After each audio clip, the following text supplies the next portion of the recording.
آپ نے اس پارلیمنٹ میں بل کی بات کی, آپ نے جو بات ابھی بیچ میں کی تھی میں اس کو جوڑتے ہوئے بولوں گی کہ اس حکومت کا کام کیا ہے. ابھی محمود مولوی صاحب نے کہا کہ اسمبلی میں لوگ نہیں ہوتے, اسمبلی میں جاتے ہوئے شرم آتی ہے. 4 لوگ بیٹھے ہوئے ہوتے ہیں, آپ کو بات کرنے کا موقع نہیں دیا جاتا, اور کہاں سے آرڈر آتا ہے اور ایک آ کر ایک طوفان بدتمیزی اور 15 لوگوں میں یہ بل پاس کرواتے ہیں. اور میں اب تھوڑی سی بات آپ کو تفصیل سے مطلب میں آپ کے جواب دیتی ہوں, لیکن اس سے پہلے میں ایک بات کر لوں. IMF کا قرضہ ہو, وہ آ کے کہتے ہیں کہ ہمارے چیف آف آرمی اسٹاف صاحب نے ان کی کوششوں اور ان کی کاوشوں سے لیا. گرین انیشیٹو پاکستان ہو, آپ نے جو کیا کہتے ہیں فوڈ سیکیورٹی, مجھے معاف کر دیجئے میں کسی اس توہین کی مرتکب نہ ہو جاؤں, یعنی کہ فوڈ سیکیورٹی آپ کی جو وزراء کی فوج اور آپ مرات لے رہے ہیں اور بڑے بڑے بھاشن دیتے ہیں, تم لوگوں نے اٹھا کر مطلب آپ اس کو نہیں سنبھال سکے. اب اس کے لیے بھی فوج کو آنا پڑے گا, بھلے وہ چشمہ بیراج کے 3 سولر پلانٹ جو بھی مطلب وہ ہے. تو پھر مجھے یہ سمجھ نہیں آ رہی ہم بیٹھے کیوں ہیں. میں تو کہہ رہی ہوں کہ اپنے مسند پوری سب چیزیں آپ حوالے کریں اور آپ سائڈ پر ہو جائیں. آپ یہ تھوڑی کوئی ہائبرڈ سسٹم تھوڑی ہے کہ حکومت کوئی اور چلا رہا ہے اور آپ صرف شکلیں دکھانے کے لیے اور آپ صرف افتتاح اور اپنے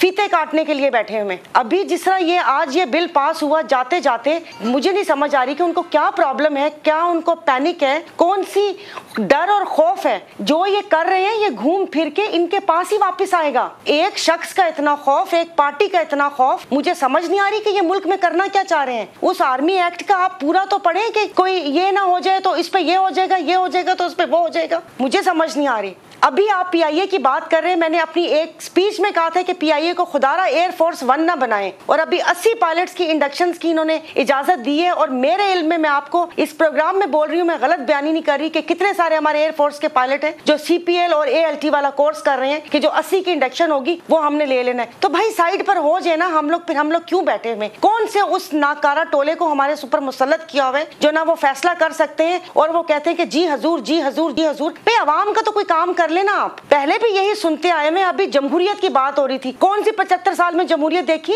ایوب خان صاحب نے آ کے جمہوریت دکھائی تھی, اس کے بعد جو پارٹی وجود میں آئی, پھر اس کے بعد دوسری آمریت آئی, اس کے بعد جو پارٹی وجود میں آئی, پھر تیسری پارٹی وجود میں آئی. ہمارے اوپر دھبا لگا ہوا ہے. مطلب بات اگر ہم ملک و قوم بھی کریں تو بھائی چپ کر جاؤ, ہمیں پتہ ہے تم لوگ کون ہو. مجھے سمجھ نہیں آ رہی. تو پلیز یہ جمہوریت کی باتیں نہ کیا کریں. ہمارے ملک میں جمہوریت نہیں ہے. ایک ایسے ٹولے کو پکڑ کے وہ جو ہمارے بیچاروں نے آزادی دی اور سارا اپنی جانیں دی اور آزادی لے لی, اس کے بعد سے مطلب وہ کہہ رہے ہیں کہ نقلی ذات سے, نقلی کلیموں سے پاکستان شروع ہوا تھا, اور اس کے بعد یہاں پر جی وہ یہاں پر ہم ٹھیکیدار بن کے بیٹھ گئے کہ یہ ملک ہمارا ہے یا ہم وہ ہیں. بھائی جینے کا حق دے دے. سانس لی نہیں جا رہی, بجلی کے بل کہاں چلے گئے, مہنگائی کہاں چلی گئی, ان کے بل اور یہ نہیں ہو رہا. بھائی خدا آپ, آئی ایم سوری, میں تھوڑی بہت جذباتی ہوئی ہوں کہ ملک یہ جتنے بھی PDM کا ٹولہ بیٹھا ہوئے ملک ان کے باپ نے قربانی دے کر لیا تھا. جنہوں نے قربانیاں دی ہیں ان کی قربانیاں خدارہ رائگاں نہ کریں. اس ملک کو پٹری پہ چلانے دے. آپ کے ٹھیکے, آپ کی اسمگلنگ, آپ کی ساری چیزیں یہیں پہ رہ جائیں گی.